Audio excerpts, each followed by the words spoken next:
If you are looking at the price of silver on a screen, there is a reality you must confront. What you are seeing is not where the market is actually operating. While paper silver prices are being aggressively liquidated, a parallel reality is unfolding.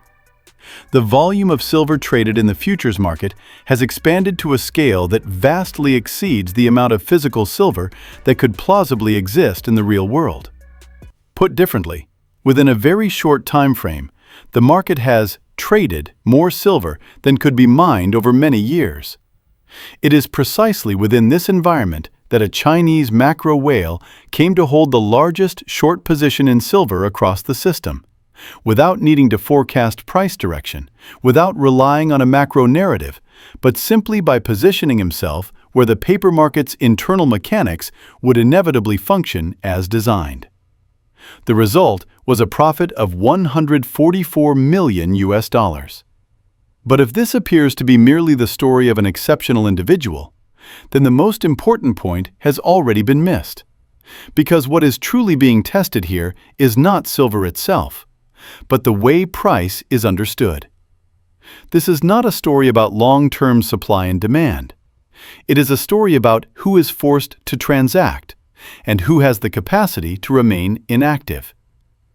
If you have ever believed that futures prices represent the real price, that arbitrage always enforces balance, or that quoted prices faithfully reflect physical conditions, then what just occurred demonstrates that markets do not operate according to those assumptions.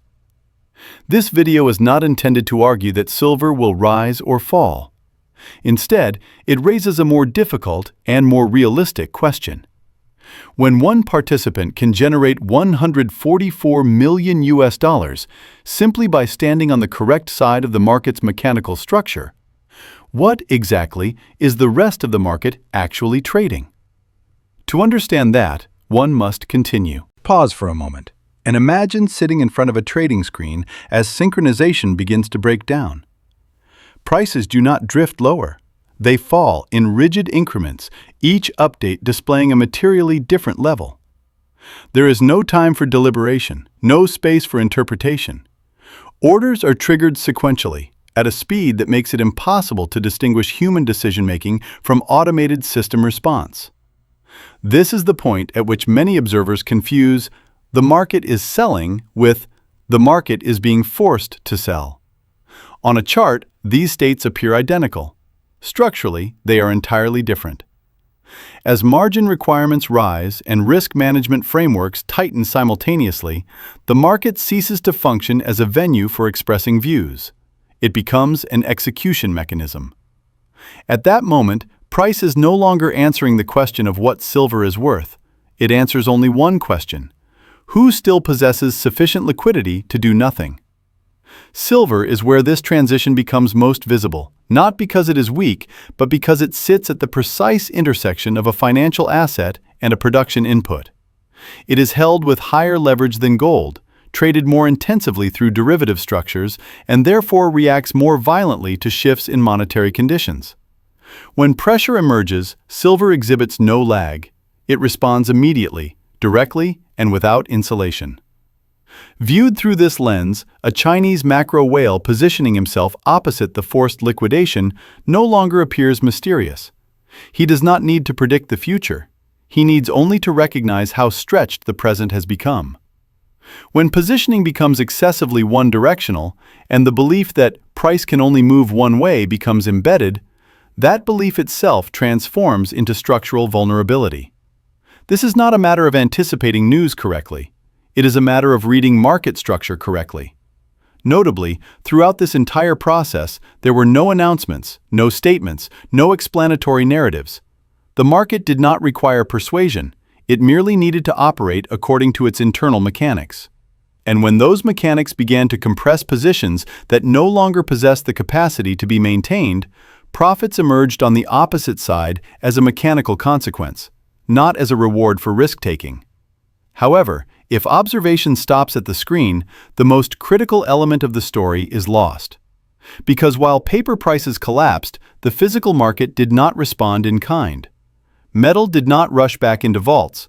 physical silver did not flood back into the system as it had during prior corrections. This divergence marks the point at which the narrative becomes unsettling for anyone who has assumed that price and physical reality move in lockstep. In previous cycles, sharp declines in precious metals were accompanied by physical liquidation. Holders realized profits. Vault inventories expanded. Premiums compressed. This time, that pattern failed to materialize with comparable intensity. Metal continued to be tightly held and in some cases was actively withdrawn from familiar storage points. This indicates that the recent collapse was primarily a redistribution of financial positions rather than a change in physical holding behavior. As a result, the gap between the paper market and the physical market has become increasingly visible. And as that gap widens, arbitrage, often assumed to be the market's natural stabilizer, begins to lose effectiveness. In theory, price discrepancies always generate opportunity. In practice, opportunity exists only when capital costs are low, metal is readily available for lease, and logistical flows remain frictionless. When interest rates rise, lease rates increase, and insurance and transportation costs escalate.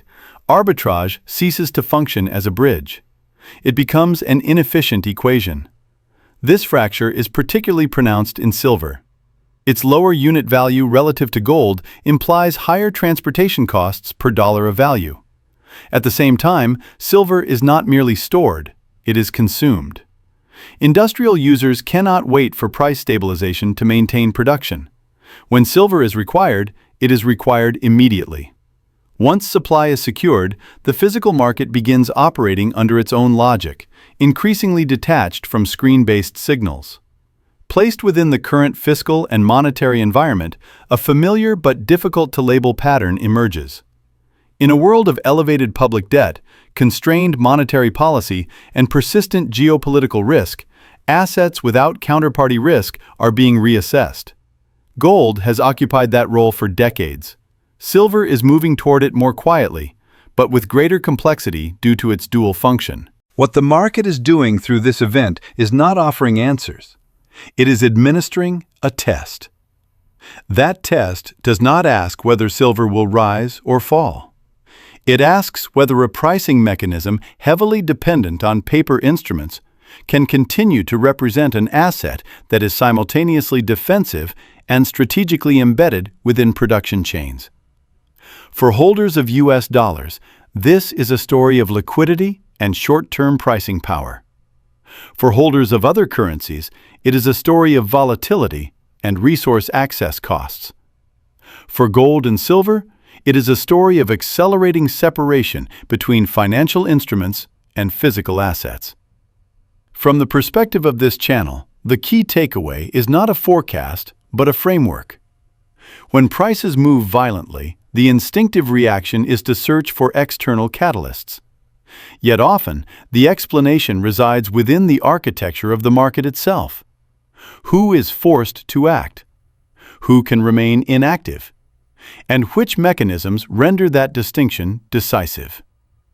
Recognizing this distinction constitutes the long-term value for the viewer. Not to trade more frequently, but to understand more clearly what is being observed on the screen each day. Once it becomes evident that price is sometimes merely the byproduct of pressure, simplistic interpretations lose their grip. From here, the narrative moves to a deeper layer, where the question shifts from what just happened to what within the system is being revealed.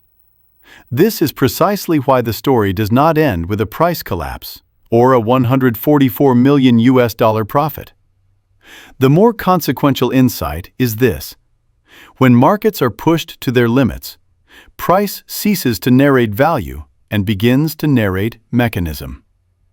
This implies that silver, like gold, is entering a familiar phase in monetary history, a phase in which finite assets begin to decouple from numbers shaped by short-term financial stress. Amid global political and economic tension, elevated public debt, and increasingly unpredictable monetary cycles, the role of gold and silver as preservers of purchasing power has not vanished. It is simply being tested more rigorously. And this is only the beginning. In the months ahead, as policy adjustments, supply chain constraints, and capital costs further reveal their effects, the metals market will continue to generate signals worth careful reflection. Quietly, but with depth. How do you believe this will influence the pricing of silver and gold over the remainder of this cycle? Will paper-based mechanisms continue to dominate, or will physical reality gradually assert itself more forcefully? This is Money Cycles, where we examine the forces operating beneath the surface. If you wish to follow analyses of this nature, you know where to find us. Because at times, the most important question is not where price is going, but where we stand within the broader cycle.